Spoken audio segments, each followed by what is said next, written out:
नमस्ते, मेरा नाम है प्रेरणा और आप देख रहे हैं और नारी। मेरे साथ इस वक्त मौजूद हैं विदिता बाग। बहुत बहुत स्वागत है विदिता आपका। कि थैंक यू, थैंक इस यू। साथ जुड़े। विदिता एक्ट्रेस हैं। विदिता को आपने पहले द शोले गर्ल, बाबू मोशाय बंदूकबाज जैसे फिल्मों में देखा होगा। अभी इनकी नई फिल्म आ रही है फौजी कॉलिंग। इसमें इनके साथ साथ शर्मन जोशी भी हैं और ये फिल्म रिलीज होगी 25 फरवरी को। तो इस फिल्म के बारे में हम विदिता से सबसे पहले तो पूछना चाहेंगे। बधाई हो। एक तो आप इतने समय तक जब फिल्म रिलीज नहीं हो रही थी थिएटर्स में, अब फाइनली फिल्म आपकी थिएटर में रिलीज हो रही है। कैसा लग रहा है सबसे पहले तो इसकी जी, बात मैं फूले नहीं समा रही हूँ, मैं बहुत खुश हूँ। जान के बहुत अच्छा लगा। इस फिल्म के बारे में थोड़ा सा बताइए कि क्या किस बारे में है ये फिल्म और आपको इस फिल्म में काम करके कैसा लगा। थोड़ी सी वो बातचीत करते हैं, फिर हम आगे बढ़ेंगे। जी जी। हमने बहुत सारे वॉर फिल्म्स देखे हैं। उसमें एक फौजी होता है जो सोल्जर पे देश की रक्षा करता है। ये सब हमने देखा है। ये फिल्म दूसरे वॉर फिल्म से थोड़ी अलग है। इस फिल्म में हमने सिर्फ फौजी नहीं, फौजी की फैमिली पे ज्यादा कंसंट्रेट किया है। ये पर्टिकुलर फिल्म एक बच्ची के पॉइंट ऑफ व्यू से है। एक फौजी जब लड़ने जाता है देश के लिए, तो उसके फैमिली को क्या क्या झेलना पड़ता है। उसे जो स्ट्रेंथ मिलती है अपनी बीवी, अपनी मॉम डैड, अपने बच्चों से ही मिलता है। उसे मालूम है कि अगर मुझे कुछ हो जाए तो मेरी जो बीवी है वो सब कुछ संभाल लेगी, है ना। तो घर में तो मैं ही कमांडर हूँ, है ना। मैं फौजी की बीवी हूँ। ये एक रिस्पॉन्सिबिलिटी था कि मैं उस कैरेक्टर को अच्छी तरीके से निभाऊं, क्योंकि आज तक जितने भी वॉर फिल्म्स हुए हैं फौजी के बीवी को उतना इंपॉर्टेंस नहीं दिया गया है ना। तो ये फिल्म इस तरीके से दूसरे फिल्मों से बहुत अलग है। एंड इसमें हम लोग पोस्ट ट्रॉमेटिक स्ट्रेस डिसऑर्डर के बारे में भी बात करते हैं कि फौजी के बच्चों को किस तरीके से ट्रॉमा से गुजरना पड़ता है। ओके। या तो ये पीटीएसडी एक ऐसी चीज है जिसके बारे में या तो बहुत लोग जानते नहीं हैं या जो जानते हैं वो बात करते नहीं हैं। This is a real problem. या किस तरह से फौज से लौटने के बाद भी या इस तरह की सिचुएशन से गुजरने के बाद लोगों पर क्या असर पड़ता है, उनके परिवार पर क्या असर पड़ता है, वो कैसे डील करते हैं। तो ये एक बहुत इम्पोर्टेंट एस्पेक्ट है। मतलब एक दर्शक के तौर पे आई एम रियली ग्लैड कि इस चीज पर कोई बात कर रहा है, क्योंकि जी आप जी जी। करते नहीं हैं। सो हाँ विदिता, फौजी कॉलिंग एक फिल्म है जो आने वाली है। इससे पहले भी आपने काम किया है, लेकिन आपकी शुरुआत कहाँ से हुई, किस तरह से? मुझे ये मालूम है कि आपने मॉडलिंग से शुरू किया था, जी जी जी। बाद फिर कुछ समय तक आपने स्ट्रगल किया, फिर उसके बाद धीरे धीरे आपको फिल्में मिली, आपने काम आगे किया। उस बारे में थोड़ा सा बताइए कि जब आपने मॉडलिंग शुरू की तो किस तरह से आपने आगे बढ़ने का डिसीजन लिया और आपने क्या किया कि आप मतलब फिल्म इंडस्ट्री को ज्वाइन कर पाए। क्योंकि आई एम श्योर हमारे ऑडियंस जो हैं उनको ये जानना बहुत अच्छा लगेगा कि जिस इंसान का कोई बैकग्राउंड नहीं है सिनेमा की इंडस्ट्री में, वो इंसान किस तरह से आगे बढ़ा। तो आपकी शुरुआत की जर्नी के बारे में थोड़ा सा बात करना चाहिए। हाँ, मैंने कैलकाटा से शुरू किया काफी पहले। Around 2005 I started doing modelling. तो मेरी मम्मी ने कोडैक के भी 10 कैमरा से मेरा पोर्टफोलियो शूट किया था। तो उन्हें लगा ठीक है, मेरी बेटी फोटोजेनिक है, तो इसे कुछ पैसे दिया जा सकता है। तो उस पैसे से मैंने पोर्टफोलियो बनाए। और उन दिनों एक मेकअप आर्टिस्ट थे प्रबीर कुमार दे, उनको मैंने दिए और कुछ कोऑर्डिनेटर्स को दिए। उन्हें मेरा काम अच्छा लगा तो उन्होंने मेरा नाम सब्यसाची मुखर्जी को रेकमेंड किया। ये वही सब्यसाची है जिनकी लाखों की साड़ियां आती हैं और लोग अपने जी इंस्टाग्राम जी पे जी टैग जी। करते हैं सेलिब्रिटीज। ओ अच्छा। I started my career with him. तो आज जो ए लिस्टर्स उनके कपड़े पहनते हैं, वैसे कपड़े मैं करियर के शुरुआत के दिनों में मैं पहन अरे चुकी क्या हूँ। बात, क्या जी बात। जी। And he was generous enough to gift me couple of his outfits. अभी भी है, पर मुझे शर्म आती है कि वो पहन के मैं किधर जाऊं, है ना। ओवर ड्रेस लगती हूँ। और पिछला एक साल तो वैसे ही कोई कहीं नहीं जा रहा था। हाँ हाँ हाँ। सिर्फ टी शर्ट और ट्रैक पैंट्स में पता। हमने गुजारा किया है। I can totally relate. मतलब नॉट या साची, बट हाँ सारे कपड़े रखे रह गए थे। जी जी। हाँ जी, तो फिर उसके उसके बाद? बाद विद इन 2-3 years मैं कैलकाटा में बहुत ही पॉपुलर हो गई। ऑलमोस्ट सारे डिजाइनर्स के कैटलॉग में सिर्फ मैं ही दिखती थी। तो मुझे एक टैग दे दिया गया कि ये ओवर यूज्ड हो गई है। तो मुझे लगा अरे Okay. ये अमिताभ बच्चन जी ओवर यूज नहीं होते, शाहरुख खान जी ओवर यूज नहीं होते, उनके पास कैंपेन्स पे कैंपेन्स आते जाते हैं, मेरे साथ ऐसा क्यों हो रहा है, शायद मुझे और थोड़ा एक्सप्लोर करना चाहिए।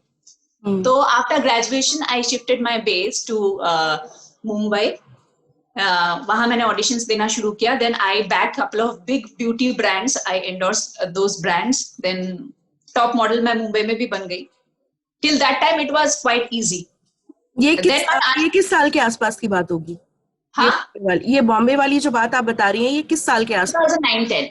9-10, अच्छा। या सो उसके बाद मेरी असली स्ट्रगल शुरू हुई। मुझे जो पहला ब्रेक होता है ना, बहुत जल्दी मिल जाती। तो मुझे मेरी पहली बॉलीवुड फिल्म भी मिल गई, और एक अच्छी फिल्म थी, ठीक ठाक फिल्म थी, बट जो so called Bollywood mafia and so called critics, उन्होंने डुबो दी मेरी फिल्म। कौन सी फिल्म थी, उसके बारे में थोड़ा सा बताइए हमारे। That was from Sydney with love. It was a decent film, but बहुत खराब रिव्यूज दिए गए थे उस फिल्म को। अच्छा। और हमें सिनेमा हॉल्स नहीं मिले थे। Then after that film flopped at, not flopped, I mean ठीक है जो भी है खराब लगता है अपनी फिल्म फ्लॉप हो गई बोलने में। It flopped at the box office. उसके बाद मेरा रियल स्ट्रगल शुरू हुआ। मेरे हाथ में बहुत काम थे, बहुत असाइनमेंट्स थे, सब चले गए मेरे हाथ से। तो उसके बाद जो अगला 5 years था ना, 2017 तक, it was very bad for me. Work wise, health wise, मेरे लाइफ में इतने नेगेटिव लोग आए, सब लोग एक्सप्लॉइट करना चाहते थे। Me too also happened with me. Yeah it was terrible phase in my life. I don't know how I overcame that. No idea. But still you kept going. That's the most important thing. You did not give up. तो इस journey के दौरान, जैसा आपने बोला कि me too वाली जो चीज थी, एक्सप्लॉयटेशन से भी आपका सामना हुआ, और आपके पास प्रोजेक्ट्स नहीं थे, तो हाउ डिड यू सर्वाइव? मतलब आई नो दैट यू, अभी आप कह रहे हो कि you can't really explain, but there must be something that you know kept. I can explain. From being a top model who used to earn in lakhs, one day remuneration मेरा बहुत high होता था। I became a hand model, you know, लोग मेरा face नहीं देखना चाहते थे। मैं पहले कैटलॉग शूट्स में मैं लाखों रुपए लेती थी। मुझे बाद में ऐसा हुआ, मुझे एक साड़ी पहने के 100 रुपए मिलते थे। दिन में मैं 100 साड़ी अगर पहनती तो मैं 10,000 कमाती।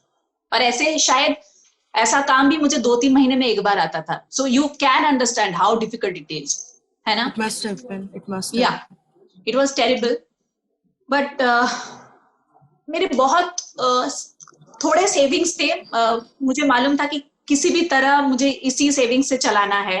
मैं अपने खर्चों पे कंट्रोल कर सकती थी। Then I started reading spiritual books. I started doing yoga. I started learning editing. I kept myself busy. मैं घर का काम सब कुछ मैं खुद ही करती थी, तो इसलिए मैं शायद थोड़ा वो दिमाग मेरा कंट्रोल में था। And then my time changed little bit.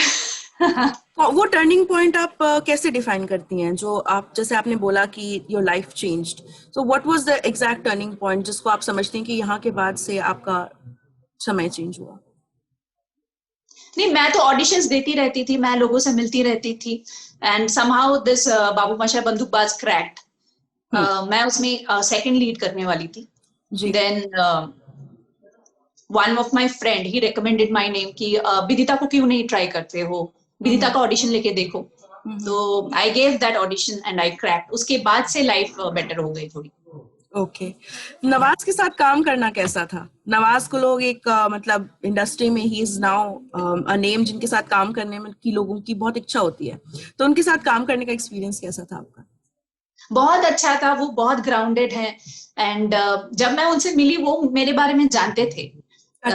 बहुत मैं भी सरप्राइज्ड हुई कि कैसे जानते हैं। बोला कि हाँ तुम ही वो हो ना जो 8 फिल्में करती है ढेर सारे 8 फिल्म करती रहती हो, पॉलिटिकल फिल्में करती रहती हो। So he knew about me, and somehow उनका जर्नी और मेरा जर्नी सिमिलर है। उनका और भी उनका स्ट्रगल्स और भी ज्यादा रहा, but somehow he could understand what I have been through, and we connected like that, and he is very supportive. He helped me with the dialogues and all. वो यूपी वाला dialect, he help me. Okay. And he is very entertaining, बहुत entertain करते रहते हैं, jokes crack करते, कभी नहीं थकते वो। अच्छा, तो मतलब या उसके साथ काम करना इज एन एक्सपीरियंस अपने आप में, या नॉट जस्ट अ या project, it's an overall experience. उससे काम करने से भी ज्यादा ना उनका जो लाइफ एक्सपीरियंसेस है, वो अपने मेरे साथ जो जो लाइफ एक्सपीरियंस शेयर किए, उससे मुझे काफी, वो क्या कहते हैं, वो एक बूस्ट जो मिलता है ना, वो हुआ मेरा। या एक छोटा सा सवाल मेरा ये है, जी जैसा आपने अभी पहले भी बोला कि आपके ऊपर ओवर यूज्ड का टैग लग गया कि अरे मतलब ये लड़की तो हर जगह ही दिख रही है ना। और जैसा आपने बोला कि अमिताभ बच्चन ओवर यूज नहीं हुए, आमिर खान ओवर यूज नहीं हुए, सलमान खान ओवर यूज नहीं हुए, तो ये एक किसी आर्टिस्ट के लिए क्यों कहा जा रहा है? बीच में आई रिमेम्बर राधिका आप्टे जब काफी ज्यादा उनके नेटफ्लिक्स पर शोज आ रहे थे, तो उनके लिए भी लोगों ने ऐसे ही बोला था, मीम्स चलने लग किससे, गए थे। किसके बारे में? राधिका आप्टे, राधिका आप्टे के बारे हाँ। में, हाँ। तो उनको लेकर के भी मीम्स चलने लग गए थे कि अरे ये तो हर शो में ही दिख जाती हैं, मतलब कितने सारे शोज में दिखेंगी। तो एक्ट्रेसेस को लेकर के ये थोड़ा सा बायस क्या आपको लगता है कि थोड़ा ज्यादा है, कि अगर वो थोड़े भी लगातार प्रोजेक्ट्स कर लें तो पीपल है कि अरे ये तो हर जगह दिख रही है, जबकि ऐसा एक्टर्स के साथ नहीं होता? इस पर आपका क्या कहना है? नहीं, मुझे सिर्फ लगता है सिर्फ एक्ट्रेस है इसलिए नहीं, यही फर्क है एक एक्टर और एक स्टार में। एक स्टार कभी ओवर यूज नहीं होता, बट एक एक्टर को अगर वो थोड़े से कुछ ज्यादा प्रोजेक्ट्स में दिखने लग जाते हैं, लोग तरह तरह के मीम्स बनाने लगते हैं कि क्या ये ओवर यूज हो गई, अरे हर फिल्म में दिख रही है। I don't know, this mindset should change, I think. जी, बिकॉज एक actor can explore so much ना, उन्हें भी, एक एक्टर को भी ना एक दायरे में बांध दिया जाता है। स्पेशली एक किसी ने एक कॉप का रोल कर दिया ना लाइफ में, पूरी जिंदगी भर कॉप का ही रोल्स मिलता है। True true true. Similar role से ऑफर करते हैं, एक एक्टर के साथ एक्सपेरिमेंट नहीं करते। जैसे कैरेक्टर आर्टिस्ट हैं जो बहुत अच्छे होंगे अपनी आर्ट में, अपनी कला में, लेकिन उनको एक तरह के रोल्स जैसे आपने कहा कि वैसे ही मिलने लगते हैं, फिर उसके बाद उनको हाँ उसे बाहर देखना मुश्किल हो जाता है। तो हाँ वाली चीज बदलनी चाहिए। हाँ, ये लोगों का माइंडसेट चेंज होना चाहिए। जी जी जी। जी तो जैसा आपने बताया, अभी हमने बात करी कि आपके स्ट्रगलिंग का भी फेस था, आपने कैसे डील किया, लेकिन उससे पहले जैसे मॉडलिंग वगैरह का काम आपने कर रखा है। अब अगर मान लीजिए कोई एक ऐसा इंसान है, कोई एक ऐसी लड़की है जिसको कुछ नहीं पता इंडस्ट्री के बारे में, शी नोज नथिंग, मतलब जैसे मेरे जैसी कॉमन कोई लड़की है जो एक मिडिल क्लास फैमिली से आती है, जिसके कोई कॉन्टैक्ट्स नहीं है, अगर वो अपना करियर शुरू करना चाहती है, तो कुछ टिप्स या कुछ ट्रिक्स जो आप सजेस्ट करना चाहें, and what would be your suggestion to such people, उसके बारे में थोड़ा सा हम बात करना चाहेंगे। मुझे डीएम करो, मुझे पैसे भेजो, बताती हूँ। ये चीज मैं एक एक्टिंग इंस्टीट्यूट खोलती हूँ, मॉडलिंग इंस्टीट्यूट खोलती हूँ, मुझे डीएम करो। ये आइडिया भी बहुत अच्छा है। हम ये हाँ, डिस्क्रिप्शन में भी लिख देंगे कि विदिता जी का ये प्लान है, आप लोग उनसे जरूर नो मेरा कोई ऐसा प्लान नहीं है। मैं तो चाहती हूँ कि मेरे पास जितना कुछ एक्सपीरियंस है, मैं सबके साथ शेयर करूँ, सब आगे बढ़े, है ना। हाँ, तो मैं मानना दिस है, इज अ मतलब एक प्लेटफॉर्म। फूल, एक फ्लावर दूसरे फ्लावर को देख के जेलस होता है क्या? नहीं ना। तो हम इंसान क्यों होते हैं? बिल्कुल बिल्कुल। सब में कैपेबिलिटी है कि वो दे ब्लूम, दे फ्लरिश, है ना।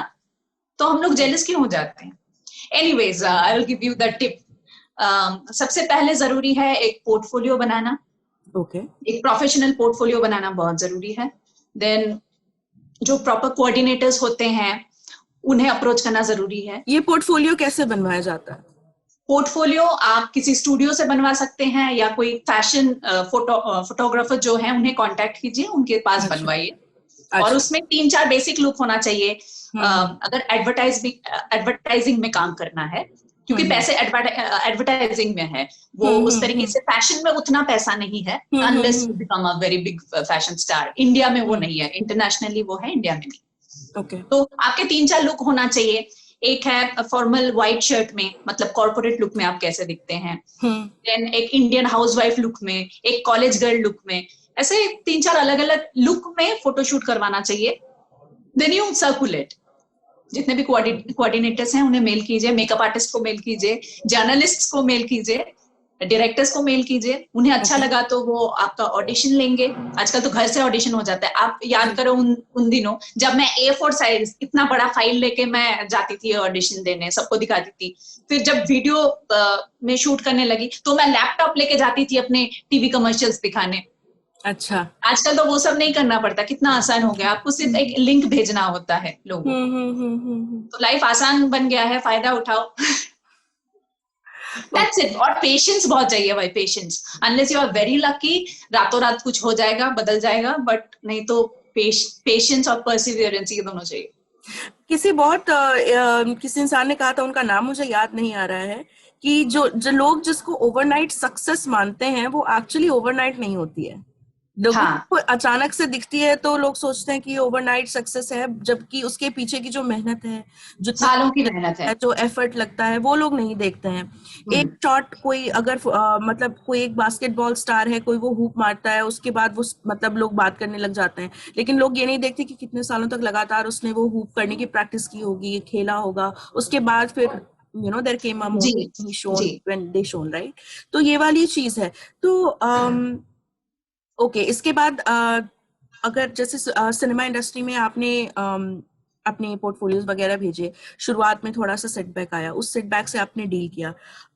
आपने बताया कि मी टू वाली चीज भी आपके साथ हुई थी। I won't price much into that, क्योंकि कभी कभी ये बहुत ज्यादा ट्रॉमेटिक होता है। अगर आप ओपन है वो डिस्कस करने के लिए तो हम कर सकते हैं बात उस पर। हाँ, डिस्कस कर सकते हैं। क्या होता है ना, जो स्पेशली आउटसाइडर्स हैं, हमें बहुत इनसिक्योरिटी होता है। जैसे मुझे हिंदी नहीं आती थी, मुझे इंग्लिश नहीं आती थी, still I am struggling and I am learning, ठीक है, I am improving every day. But कुछ लोग होते हैं आपकी वो इनसिक्योरिटी पकड़ लेते हैं। जी। जिन्होंने मेरे साथ वो हरकत की, he was an aspiring film maker. जी। उन्हें पता चल गया था कि विदिता को इंग्लिश नहीं आती। ओके। तो मुझे इंग्लिश सिखाने के बहाने वो मुझे मिलने लगे, ठीक है। इंग्लिश में मतलब मेरा प्रोनाउंसिएशन थोड़ा अलग था, बंगाल से आप सोच सकते हैं, ठीक एक एक्सेंट था मेरा बंगाली। तो उन्होंने कहा I will help you out. Then वो मुझसे मिलने लगे। उसके बाद उनका जो है एटीट्यूड मेरे तरफ बदलने लगा, तो मैं उनसे मिलना बंद कर रही थी। एक बार उन्होंने मुझे एक फिल्मी पार्टी में बुलाया, उसमें और भी बहुत सारे एक्टर्स थे। उन्होंने बोला अपनी विदिता अपनी गाड़ी मत लेके आना, I will drop you back.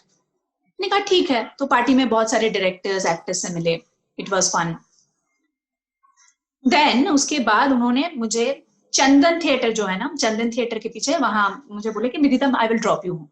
वहां उन्होंने गाड़ी लॉक कर and he took his pants off, he started jerking off. I don't know how much I'm allowed to say, but मुझे बहुत बुरा लगा।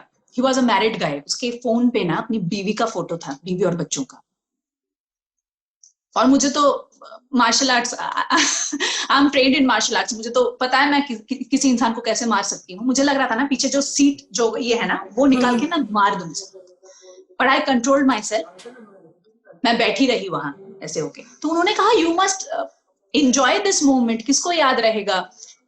तुम्हें मालूम है तुम्हारे दादा परदादा का नाम नहीं है ना, यू आर नॉट परमानेंट, किसी को याद नहीं रहेगा, just be in this moment and enjoy this moment. मुझे लगा कितना घटिया सोच है। और गाड़ी लॉक था। समा मैंने कहा कि गाड़ी का लॉक खोलिए and I stepped out of the car and auto पकड़ के मैं घर आई। और सबसे बुरा लगता है, he was my friend, I thought he is my friend.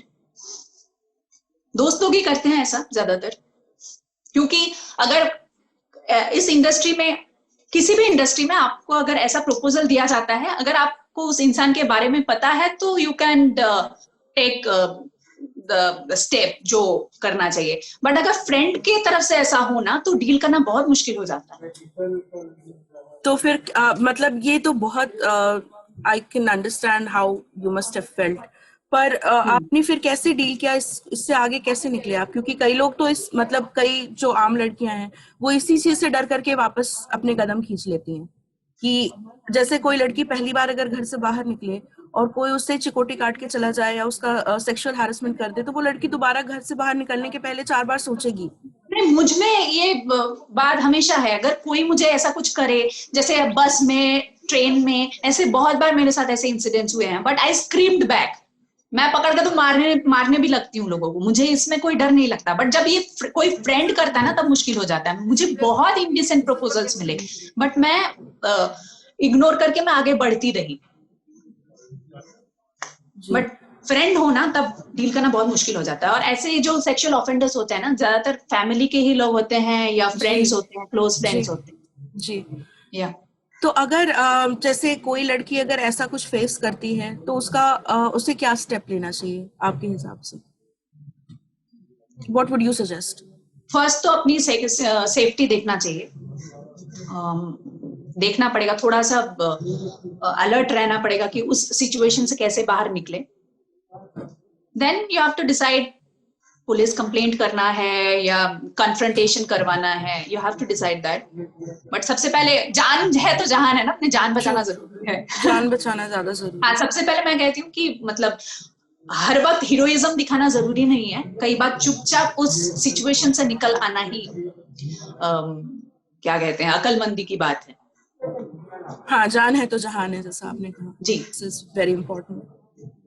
तो it was amazing talking to you Vidita. बहुत सेम हियर। और इस पर हम बहुत सारी चीजें हैं जिस पे मैं बात करना चाहती हूँ आपसे। आई एम श्योर हमारे ऑडियंस के पास भी बहुत सारे सवाल होंगे जो एक बार ये वीडियो अपलोड होगा तो वो जरूर आपसे भी पूछना चाहेंगे। तो अच्छा रहेगा टू कीप इन टच। आगे भी बहुत ऐसे इस तरह के इंटरव्यूज हम जरूर करना चाहेंगे आपके साथ, जिसमें और भी कई बातें होंगी, कई चीजों पर डिस्कशन होगा। और एक छोटा सा सवाल जो हम अपने सारे गेस्ट से पूछते हैं, आपकी लाइफ में कौन सी एक ऐसी महिला है जिसके लिए जो आपके लिए ऑर्डिनरी है, मतलब जिससे आप बहुत ज्यादा इंस्पायर होती हैं, जिनको लेकर के आप you look up to that woman? तो आपकी लाइफ में एक नहीं, मेरे लाइफ में तो बहुत है। अच्छा। आई एम ग्लैड कि मुझे वुमन सेंट्रिक रोल्स ही ज्यादातर ऑफर होते हैं, और उन पे बायोपिक भी बनती है, जैसे शोले गर्ल जिन पे शोले बनी है, गर्ल, हाँ जी, हाँ पठान। जी। क्या लाइफ है। उनसे मैं सच बहुत में। इंस्पायर्ड हूँ। जब भी मैं डिफिकल्ट सिचुएशन में पड़ती हूँ, उन्हें याद करती हूँ, तो ओके। वो सब कुछ आसान हो जाता है मेरे लिए। देन दयाबाई हैं, मर्सी मैथ्यू, उनका भी बायोपिक मैंने किया है। उन्होंने बहुत फाइट किया था मध्य प्रदेश के फार्मर्स के लिए। तो उनकी लाइफ, इन दोनों की लाइफ मुझे बहुत इंस्पायर करती है। Then my mom and every strong woman. मैं हर किसी से इंस्पिरेशन लेती हूँ। अच्छा, बहुत बढ़िया, जान करके बहुत अच्छा लगा विदिता। और हमारे दर्शकों की तरफ से भी बहुत बहुत शुक्रिया आपका कि आपने समय निकाला। आप 25 तारीख को फौजी कॉलिंग सिनेमा घरों में रिलीज हो रही है। शर्मन जोशी और विदिता बाग हैं। All the best for your film. और थैंक यू। देख करके we get in touch and इसके बाद जरूर वी कंटिन्यू विद दिस। और आगे भी कई चीजें हैं जिन पर हम बात करेंगे। तो दिस वाज विदिता बाग, मैं हूं प्रेरणा, आप देख रहे हैं ऑर्डिनरी। बहुत बहुत शुक्रिया।